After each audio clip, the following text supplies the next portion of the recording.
Hey everyone, welcome back to this channel on this perfect day. It's a spring May afternoon here in upstate New York. It couldn't be better weather outside, so I thought I'm going to take advantage of this and film our today's video from outside.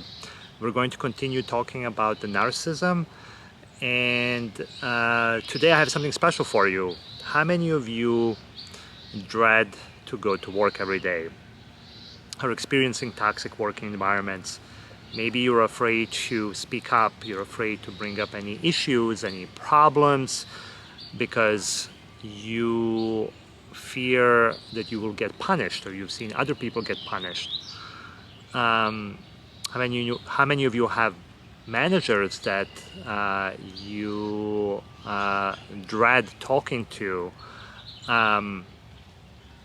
How many of you are experiencing just a daily dread in your stomach Sunday afternoons when you think about work? Now, maybe not all of this is due to narcissism or toxic working environment. Maybe you just don't like your job and that's it. But a lot of that has to do with toxic working environments. So we will talk about narcissism at work. I don't think that narcissism at work is going away at any time soon. As a matter of fact, I do think that a lot of narcissistic behaviors get rewarded in a lot of corporations. And who loves power and the leadership positions? Narcissists do. So chances are wherever you're working, you have narcissists leading your division, your department. They are everywhere. And we will unpack toxic working environments, and I'll share some of my personal stories there too. Stay tuned, and if you like this, please hit subscribe, like, share, share it with someone who could benefit from this, and that helps the channel and helps to keep up the engagement and gives me inspiration to keep making the content. So there are studies out there that show that employee engagement has never been lower right now, and a lot of corporations are trying to figure that out.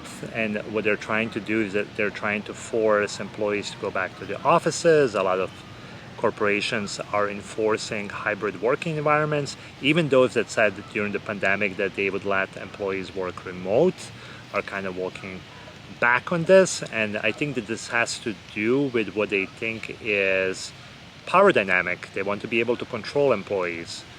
And control and power dynamics have to do with narcissism. And corporations are set up that way that they reward the individualistic behaviors, and they talk about teamwork, but they really don't reward teamwork. And narcissists are team players only when someone is watching, and they're great about manipulating the language and are great about saying things but not actually doing them. So they will manipulate anything, and they have no shame in lying and making themselves look great and making you look bad. So when it comes to a lot of the working environments, you'll find that narcissists will get rewarded, while if you retaliate, you may get punished for that. And not every working environment is like that, but many are. And also it's very common that you will have some sort of toxic leader as well, because who loves leadership, power, and that power that comes with that, that they narcissists do. So once I had a narcissistic manager who initially lured me in to work in his department, and I went through like sort of a love bombing phase where he opened up,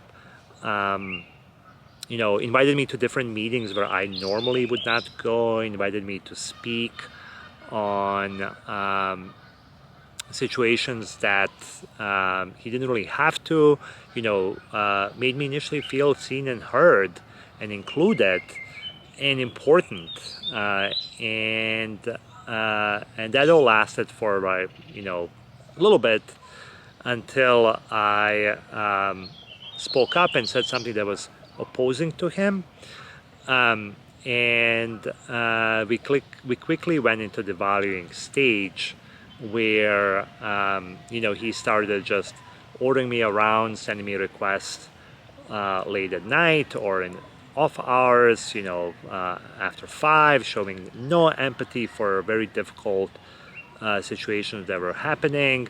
I also witnessed him steamrolling, being mean to and rude to people in the meetings, especially when someone will have a disagreement, and especially towards junior female associates, which was disgusting. And it's interesting how people tend to rationalize these behaviors and kind of make excuses. Oh, he's having a bad day. Oh, it wasn't like that bad. And people are really reluctant to do anything about that, so they tend to either rationalize it, or they just tend to make excuses so they don't have to do anything. So these kind of behaviors do not only get tolerated but often rewarded. So eventually I was actually put in position not only that I started getting devalued through really rude requests, but also everything that he did at the beginning, he did opposite at the end. My access to the meetings was closed. I didn't, was not set up for success in my role, and also it's a lose-lose situations because if you speak up, he's going to gaslight you and he's going to characterize you as being difficult. If you don't do what he asked you to do, that will affect your performance management. If you do everything that he tells you to do, you're going to be a doormat and you're going to be really stressed out, working extra hours, being stressed on the weekends as well. If you try to reason with him, how does the reasoning with narcissists really work? Exactly. Eventually I left this apartment and kind of, thinking back, the best way to protect yourself is to depersonalize. Do not think that this is something that you're doing, and do not blame yourself. Understand that it's work, and understand that it's temporary, and understand that there's actually really not much you can do right there. You can accept the position that you're in and then make decisions that make sense for yourself, whatever it may be. Sometimes for some people it makes sense for them to wait a little bit because there is promotion around the corner or something like that. By the way, other thing that he did is he initially would sweet talk me and always like kind of throw promotion on the table. He also tried to triangulate, compare constantly me and my colleague. He actually put a colleague in front of me that was the same level, and made a super awkward situation where I was a manager of basically like my colleague, and didn't talk to any of us about that. Narcissists love chaos. They love triangulating and putting people against each other, creating these competitive environments. They thrive in chaos. They love these ups and downs, while the rest of us are really suffering through that. So that was also happening there. So that's my story of having a narcissistic manager.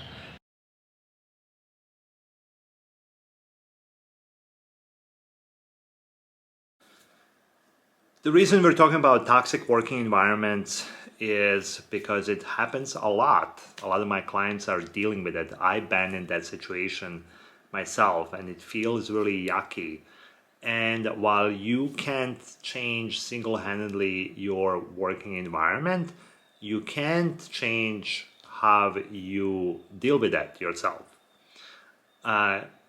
These situations can bring up a lot of triggers and emotional responses. From the neuroscience perspective, once we go in our fight or flight mode, we no longer operate. We definitely don't operate at our best because all our energy is really going into that survival mode. And while there are studies that show that this is not how corporations get the best out of the employees, they still tolerate a-hole bosses and actually reward them. And although they talk otherwise in a lot of their HR forums, so a lot of times they talk about what's happening on an individual basis, could be different things. But let's talk about some of the signs that you are experiencing toxic working environment. Well, one of the first one is just lack of the boundaries around the work. You're noticing, and this is a big one, you're noticing like when your manager doesn't have any boundaries around how they work, that often is a sign for you that there are no boundaries around like work and life. This happens when you get requests that are after hours, like really late on Friday. Everything seems like a huge sense of urgency. And this is one thing that really always bothered me. Like I've never worked in an environment where like we had a patient on operating table, so it was a super high sense of urgency. Like most of the jobs around, like in corporations, like there is no need to have a sense of urgency. It's a lot of times just manufactured. It's part of the culture. It's really ever about the urgency itself. But that's one of your first signs is complete lack of boundaries around work. The second one is that you don't feel comfortable bringing up issues. You've seen how this works out. Either like it's a fear that you have that you'll get punished. So you don't see issues being discussed at the meetings. Problems are swept under the rug, and people are fakely polite to each other during the meeting while not discussing the issues. That's a sign of toxic working environment. That means there's no psychological safety. There's a lack of psychological safety. Although there is like evidence that have shown that teams that operate under high level of psychological safety, meaning they feel comfortable bringing up issues, discussing issues, it also brings a lot more accountability and ownership into completing work. A lot of the environments, again, are full of toxic people, full of toxic personalities, full of narcissists that will not operate at this let's work and collaborate as a team and talk openly about issues and come up with different solutions that are win-win situations. So if you can bring up issues, you're definitely part of the toxic working environment. Another sign that you are in a toxic working environment is that there is no room to make mistake. Everything is presented at such high stakes. There is blaming happening if there are possible mistakes, and that kind of fronting up front that there is no room to make a mistake. I'm sorry, but unless, again, you are working on an operating table with a patient, there is always room to make a mistake. And actually making mistakes should be welcome. It is part of the growth mindset to really be allowed to make mistakes, learn from them, and then grow. In an environment where there is no room to make a mistake, especially in like a corporate environments where you really are not solving the biggest world's problems, like Healthy working culture is a learning culture where opposite than no room to make mistake, environments welcome learning, and that is environment that will also support your own personal growth, which brings up a next question is when you feel like your personal employee growth is not really supported, that environment is probably not healthy for you, and you will be in a lot of environments where companies will talk about how they support the learning culture, and what they talk about and what they actually do could be two totally different things. They will say things like that, but then they'll put a lot of things on your plate, and you really don't have time to breathe, not alone learn and grow. And when you ask your manager about wanting to learn or wanting to grow, those conversations don't really go anywhere. That is your sign too that is not a super healthy working environment either. As I brought up before, people in a really toxic environments will often hit the flight or fight mode. So they go into the part of their brains that are the primitive part of our brains where we are thinking about our survival. That's where the blood kind of starts rushing into your head. And those kind of things, if this is happening on a regular basis, can cause a lot of stress. So stress starts to manifest itself in a physical way.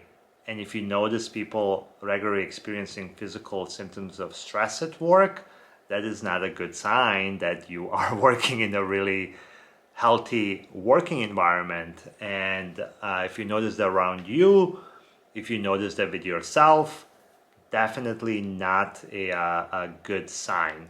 So overall, like the other area that I want to mention is overall you just notice there is a lack of trust.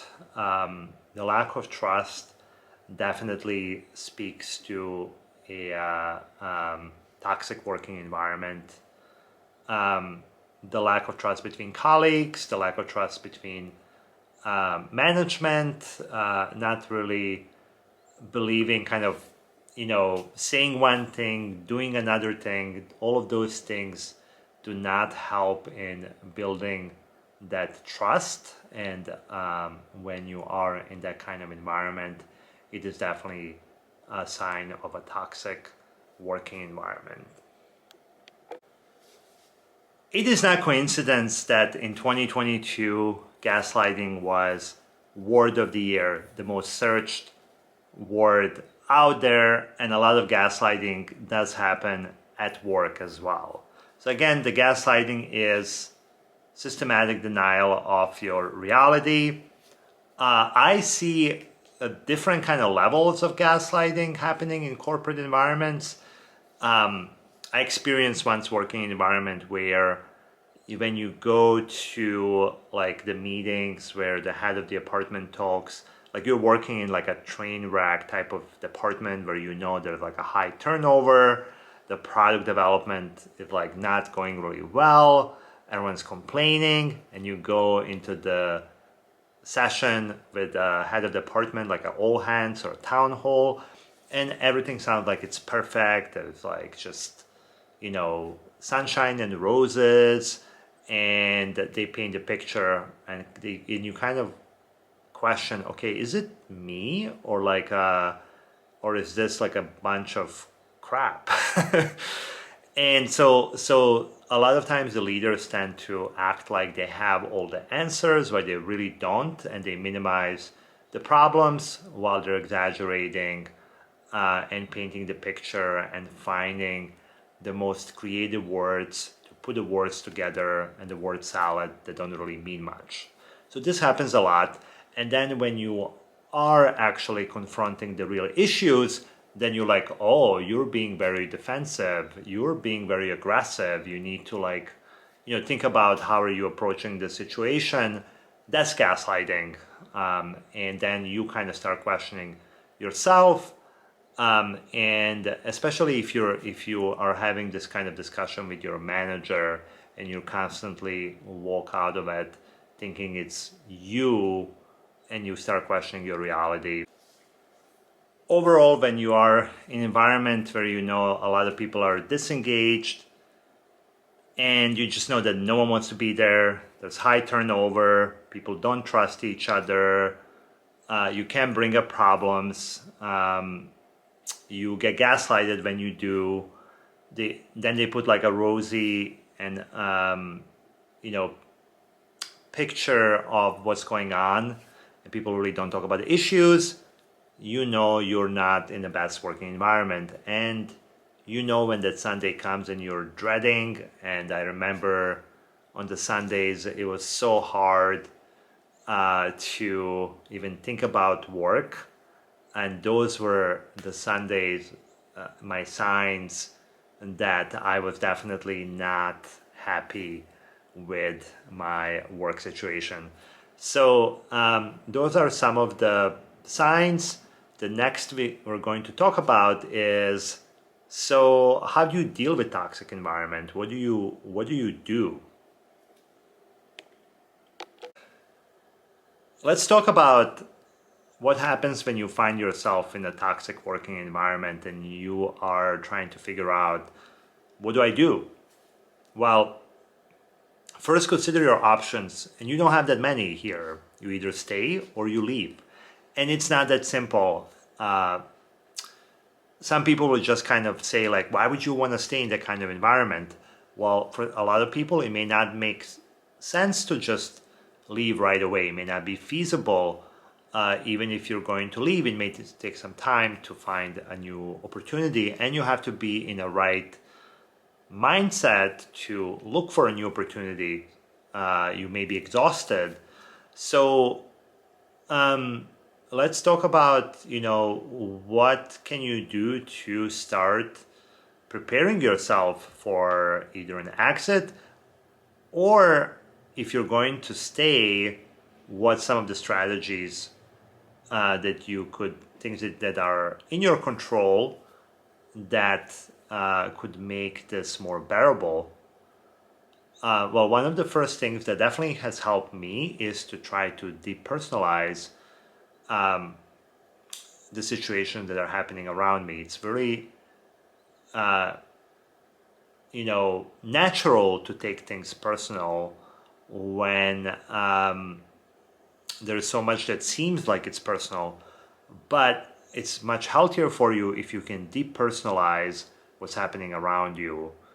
And remember, at the end of the day, it is just work. Remember that it is not the most important thing in your life. Also would help me to know that this is temporary. All of these situations have at some point ended, either with me moving on or sometimes with my boss moving on.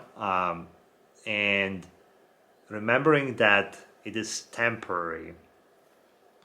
The other thing to consider is to be really clear on knowing if you are staying, why are you staying? Are you staying because there's promotion around the corner? Strategically, it makes better sense for you. Financially, it makes sense for you right now. Be clear with yourself on why are you staying in this environment. And then, so have something to look forward to for that. So whatever that may be, I'm dealing with this, but then I'm going to get X, in the future. It's a shorter term suffering for longer term reward. Be clear with yourself on what are you in there for, because that's important. That's what's going to keep you going in that kind of environment. One of the ways you can help yourself is to have compassion for yourself. Allow yourself to feel however you're feeling. It's valid. You may hear people telling you toughen up. This is just how work is. You can get your experience can get minimized, or you can even get further gaslighted if you're talking to people that are not really supportive. be aware of creating that space for yourself. This could be a good time to engage and work with a coach. Hey, I'm here. It could be a great time to engage with a coach to explore different options for your future and to have that space to really express yourself. That could be really helpful in this situation. The other thing is just kind of establishing some boundaries with yourself, establishing some boundaries with the work itself, accepting the situations that probably will not change.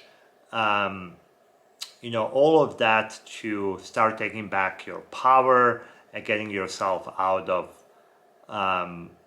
this situation that may not be working out for you. If you like this content, please hit like, share, subscribe. It really helps me to keep the engagement going here. Make a suggestion, share a story, just do something to support the channel. I will really appreciate that, and I will see you soon with more content.